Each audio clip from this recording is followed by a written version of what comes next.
বর্তমানে কিছু ভাইদেরকে দেখা যায় তারা মুসলিম শাসকদেরকে কাফর তাগুত তাকফির করছে। প্রশ্ন হলো, কাউকে তাকফির করার পূর্বে কি কি শর্ত পূরণ হওয়া আবশ্যক? আপনার দায়িত্ব কি না তাকফির করা, এটা হলো বড় কথা। তাকফির করার দায়িত্ব কে আপনাকে দিয়েছে? তাকফির করার দায়িত্ব তো আপনার উপর নাই, এটা আলেমে দ্বীনদের উপর রয়েছে। যুবক সম্প্রদায় তাকফির করে, তখন বোঝা উচিত যে তাকফির করার শর্ত পূরণ না হলে ফাকাদ বাআ বিহি আহাদুহুমা, একজন কাফের হয়ে যাবে। হাদিসে আসছে, মান ক্বালা লি আখিহি কাফির ফাকাদ বাআ বিহি আহাদুহুমা, কেউ তার ভাইকে কাফের বলে তাহলে একজন কাফের হবেই হবে। আপনার দায়িত্ব দিচ্ছে কে কাফের তাকফির করা, এটা প্রথম কাজ। আপনি এটা করতেই পারেন না। এই যুবক সমাজের কথা বলছেন, তারা বিরাট ভুল করতেছে। কিছু ভাই যেটা করছে এটা কখন তাদের দায়িত্ব না, কারণ এই হুকুম কাদের কাছে? আলেমে রাসেখ, যারা মজবুত আলেম তারা বলতে পারবে। এবং তারা কখন বলবে? দুইটা শর্ত পূরণ হতে হবে। এক নম্বর হচ্ছে যে তাকে হকটা জানাতে হবে, সে হয়তো ভুলের মধ্যে আছে। দ্বিতীয় শর্ত হচ্ছে, এটাকে বলে একামাত্র হুজ্জা বলে। দ্বিতীয়টা হচ্ছে ইজালাতু শুভা, দ্বিতীয় সন্দেহ থাকলে সন্দেহ দূরের চেষ্টা করতে হবে। এই দুইটা শর্ত পূরণ করতে হবে। আর চারটা বাধা আছে। কয়টা বাধা?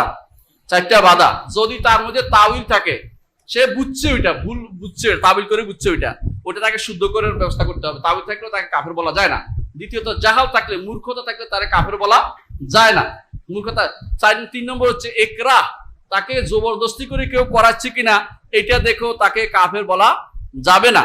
4 নম্বর হচ্ছে যে তার মধ্যে এমন কোনো কিছু কাজ করছে কিনা যেটা তাকে এই সাময়িকভাবে এই কথাতে উদ্বুদ্ধ করেছে, এমন কোনো কিছু কাজ করছে কিনা যে কাজটা সে করেছে তার যেটা সে আসলে বুঝতে পারে না পরিণতি সম্পর্কে, এমন কোনো কিছু আছে কিনা। ইকরা বলছি, তাবিল বলছি, জাহাল বলছি। আরেকটা হচ্ছে সে ব্যক্তি পরিবেশ পরিধি আক্রান্ত হয়েছে কিনা। যেমন আমরা উদাহরণ দেই, মানে ভুল করে বলছে কিনা, হঠাৎ করে বলে ফেলছে কিনা। যেমন এক ব্যক্তি বলছে, আল্লাহ তুমি আমার বান্দা, আমি তোমার রব, বলে ফেলছিল না? সহি হাদিসে আছে না এটা?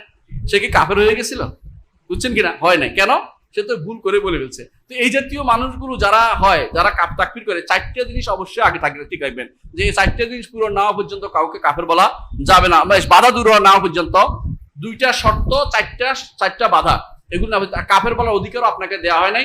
যে সে তাকফির করবে না, তাকফিরের অথরিটি আছে ইসলামে, সেটা হচ্ছে হয় শাসক গোষ্ঠী যদি ভালো ইসলামিক থাকে তারা করছে না, আলেমরা যদি করে ভালো, নইলে আপনি বলতে পারবেন, আপনি বুঝতে পারবেন, আপনার মুআমালা চলতে পারবে সেটা। কিন্তু তাকফির করে তাগুত বলে হানাহানি মারামারি লাগিয়ে দেওয়া ঠিক হবে না কখনো।